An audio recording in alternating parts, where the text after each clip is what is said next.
අපේ රෙසිපි සිංහල මගේ YouTube නාලිකාවට ඔබ සියලු දෙනා සාදරයෙන් පිළිගන්නවා. අද මම හදන්න යන්නේ අමුද්‍රව්‍ය 3ක් තියලා රසම රස ස්වීට් එකක්. මේක වටලාප්පම් එකක් වගේ, බිත්තර නැති වටලාප්පම් එකක් වගේ.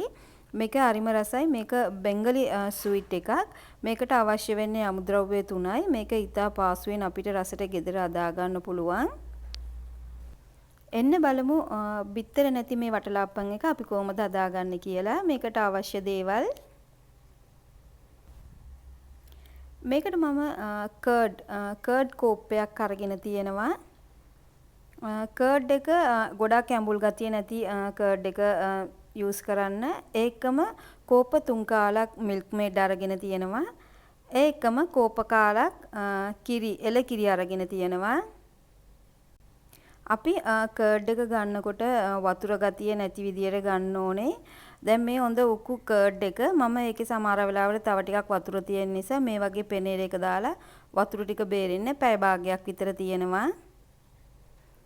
බලන්න පැය භාගයට පස්සේ ඒකේ තියපු වතුර ටික ඔක්කොම අයින් වෙලා තියෙන්නේ. දැන් අපි ස්වීට් එක හදන්න පටන් ගමු.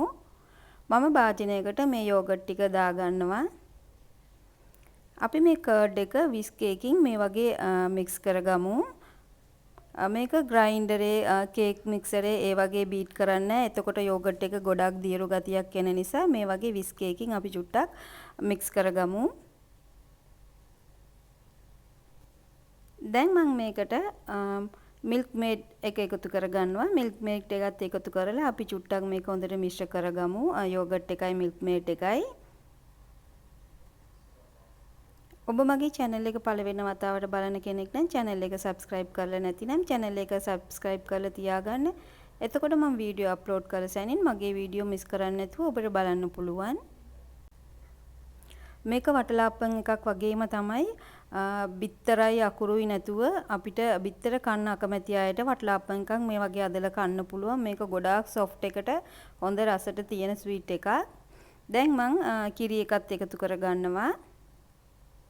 දැන් කිරි එකත් එකතු කරලා අපි මේ වගේ හොඳට මිශ්‍ර කරගන්න ඕනේ. අනිවාර්යෙන් කේක් බිත්තර මිශ්‍ර කරන බීටර් එකකින් මිශ්‍ර කරන්නත් එපා. ග්‍රයින්ඩර් එකට දාලා මිශ්‍ර කරගන්නත් එපා. මේ වගේ විස්ක් එකකින් මිශ්‍ර කරගන්න. දැන් බලන්න අපේ මිශ්‍රණය ලෑස්ති. අපේ මේ මිශ්‍රණය මේ වගේ ක්‍රීමි ගතියක් තියෙන්න ඕනේ. දැන් මම භාජනයකට බටර් චුට්ටක් තවරලා අරගෙන තියෙනවා. දැන් මම අදාගත්ත මිශ්‍රණය ඒ භාජනයට දාගන්නවා. මේක දැන් අපි ස්ටීම් කරගන්න ඕනේ. වටලාප්පම් කොහොමද ස්ටීමර් එකේ තම්බන්නේ? ඒ වගේ තම්බ ගන්න ඕනේ. මම දැන් මේකට කජු චුට්ටක් එකතු කරගන්නවා. කජු තියෙනව නම් විතරක් භාවිතා කරන්න, නැතිනම් අවශ්‍ය නැහැ. දැන් මම මේක මේ වගේ ෆොයිල් පේපර් එකකින් වාගන්නවා. ෆොයිල් පේපර් නැත්තම් ඔබට පුළුවන් පොඩි මූඩියකින් හරි වාගන්න. ඒකවත් වතුර ඇතුළට යන්න හොඳ නැහැ. ඒ නිසා මේ වගේ ෆොයිල් පේපර් එකකින් හොඳට තද කරලා වාගන්නවා. දැන් මම මේක මේ වගේ ස්ටීමර් අපි ඉදියාප්ප තම්බන ස්ටීමර් එකට දාලා මේක විනාඩි 35 40ත් අතර තම්බා ගන්නවා. මේ බලන්න ස්ටීම් කරන්නේ මේමයි. යටින් භාජනයකට වතුර තියලා උඩ භාජනයේට අපි අදාගත්ත භාජනයේ තියලා ඉවර වෙලා දැන් අපි මේක වහලා විනාඩි 35 40ත් අතර තම්බ ගන්නවා. විනාඩි 40කට පස්සේ අපේ එග්ලෙස් වටලාපම් එක ලෑස්ති. අපි මේ වගේ ටූත් පික් එකක් අරගෙන අපි අනලා බලමු වටලාපම් එක තැම්බිලාද කියලා. මේක අපි අනිවාර්යයෙන්ම පැය 2ක් නැත්නම් 3ක් ෆ්‍රිජ් එකේ තියලා හොඳට සීත වුණාට පස්සේ තමයි කන්න ඕනේ. මේක ෆ්‍රිජ් එකේ තිබ්බම හොඳටම සෙට් වෙනවා. ඊට පස්සේ තමයි අරගෙන කන්න ඕනේ.